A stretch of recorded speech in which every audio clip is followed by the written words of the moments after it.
आज मैं आपको बताऊंगा कि जो हम आइडेंटिटी यूज करते हैं a प्लस बी का होल स्क्वायर जिसका वैल्यू होता है a square plus b square plus 2ab, इसका प्रैक्टिकल एप्लीकेशन क्या है, एक्चुअल में ये हमारे रोजमर्रा में कहां यूज हो रही है या ये आइडेंटिटी हमें क्या डिनोट करती है। तो पहले मैं आपको बता देता हूं कि ये जो a प्लस बी का होल स्क्वायर है ये स्क्वायर के एरिया को डिनोट करती है। किस तरह से, चलिए वही देखते हैं। ठीक है, सबसे पहले मैं आइडेंटिटी आपको लिख के दिखाता हूं। a प्लस बी का होल स्क्वायर जो एक्चुअल में कैसे लिखा जा सकता है, a plus b into a plus b, और इसकी वैल्यू है कितनी, a square plus b square plus 2ab, ये वैल्यू है ना। अब पहली बात तो ये आइडेंटिटी क्या डिनोट कर रही है, ठीक है, तो मैंने आपको बताया ये स्क्वायर के एरिया को डिनोट कर रही है। कैसे, बस वही समझते हैं। ठीक है, ध्यान से देखिएगा। मान लीजिए मैंने एक लाइन ली और मैं इस जो मैं बनाने वाला हूं उसको इसको मैच भी करके दिखाऊंगा कि एरिया ऑफ स्क्वायर कैसे निकल रहा है। ठीक है, चलिए मैंने एक लाइन ली ए बी, ठीक, मैंने वहां एक पॉइंट रखा अपनी तरफ से कितनी भी दूरी पर, और इस पॉइंट की दूरी मान ली मैंने छोटा है। ठीक, तो बची हुई दूरी कितनी मानूंगा, ध्यान से समझिएगा, बी, ध्यान समझिएगा। एक लाइन ली मैंने ए जिस पर कहीं मैंने एक पॉइंट मान लिया, ठीक है, और इस पॉइंट का नाम दे देते हैं, मान लीजिए सी। तो ए से सी तक की दूरी को अगर मैं ए लेट कर लूं और सी से बी तक की दूरी को अगर मैं छोटा बी लेट कर लूं, तो देखना ये कुल दूरी कितनी हो गई, ये कुल दूरी हो गई आपके पास a प्लस बी। अब मैंने आपको क्या बताया था कि हम ये आइडेंटिटी को कहां यूज करते हैं, स्क्वायर का एरिया निकालने के लिए। मतलब पक्की बात है यहां स्क्वायर जैसा कोई चीज बन रहा होगा। तो चलो मैंने क्या किया, इन लाइनों को एक्सटेंड किया, ध्यान से समझना। अब ये जो पॉइंट सी है इस पर एक परपेंडिकुलर डालो, एक बिल्कुल स्ट्रेट लाइन। तो चेक करो उस नियम के हिसाब से, फिर ये भी कितना हो गया, a हो गया, और ये पूरा दूरी भी कितना हो गया, b हो गया। लेकिन चेक करो अभी भी लिखा क्या है, लिखा तो a प्लस बी है ना भाई, a प्लस बी और a प्लस बी।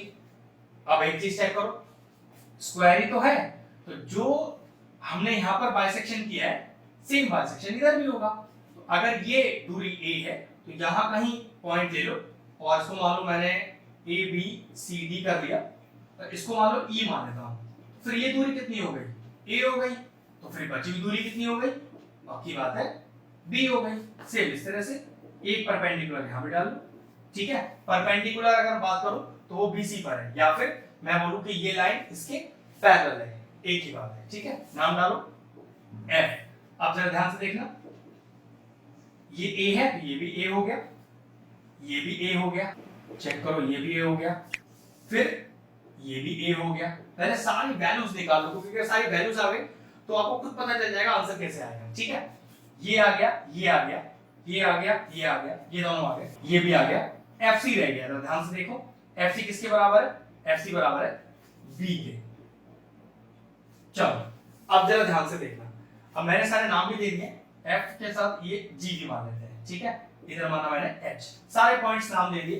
अब एरिया ऑफ स्क्वायर कैसे आया, साइड ऑफ स्क्वायर सेम ही तो होगी, तो a प्लस बी चेक कर लो, a प्लस बी, तो ये तो पक्का है कि side of square a plus b है, और a प्लस बी का दो मल्टीप्लिकेशन मतलब a plus b into a plus b, मतलब लेंथ इंटू ब्रेड्थ, और लेंथ इंटू ब्रेड्थ ही एक्चुअल में स्क्वायर का एरिया होता है। तो लेंथ इंटू ब्रेड्थ मतलब a plus b into a plus b, जो कि डायरेक्टली क्या लिखी जा सकती है, a प्लस बी का होल स्क्वायर। तो ये बात तो कंफर्म हो गया कि a प्लस बी और इंटू a प्लस बी लेकर मैं यहाँ एरिया ऑफ स्क्वायर निकाल दूंगा। लेकिन वो एरिया ऑफ स्क्वायर यही आएगा, ये मुझे कैसे पता चलेगा, तो देखो जरा ध्यान से, इस पूरे फिगर को चार फिगर में हमने तोड़ दिया, फिगर 1, फिगर 2, फिगर 3 और फिगर 4।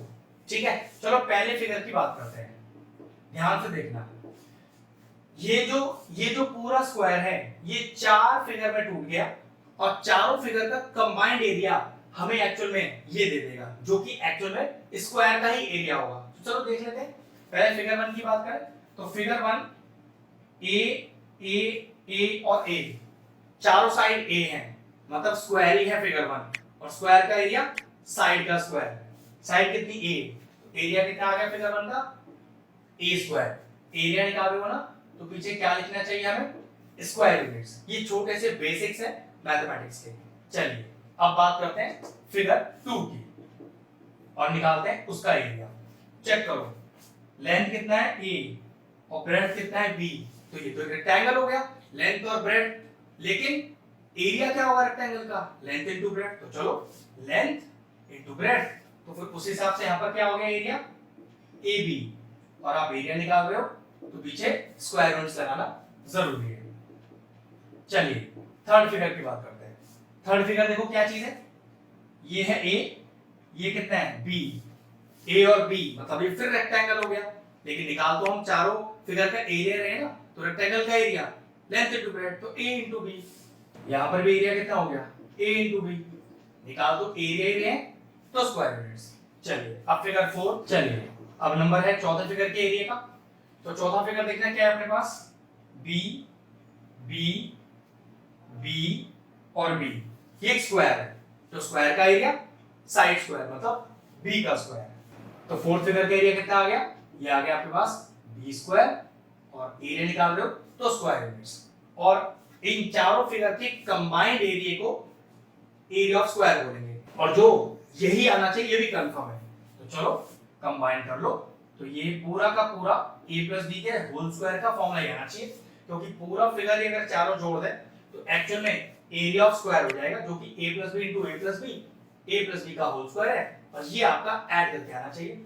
चलो ऐड करो सबको, a square plus ab plus ab plus b square, तो चेक कर लो a square ab plus ab is 2ab plus b square, a plus b का होल स्क्वायर का आइडेंटिटी देखो exactly match हो गया। कहने का मतलब वही कि a प्लस b का जो होल स्क्वायर होता है वो एक्चुअल में किसी स्क्वायर के एरिया को निकालने को बोलते हैं, ठीक है, और प्रैक्टिकल एप्लीकेशन कुछ इस तरह से है। तो ये टॉपिक कंप्लीट हुआ। अगर आपको हमारा वीडियो इंफॉर्मेटिव लगा हो तो हमारे चैनल मैथ्स प्लीज को सब्सक्राइब कर लें और साथ में लगे बेल आइकन को भी हिट कर दें, जिससे आगे आने वाले वीडियोस का नोटिफिकेशन आपको सबसे पहले मिल जाए।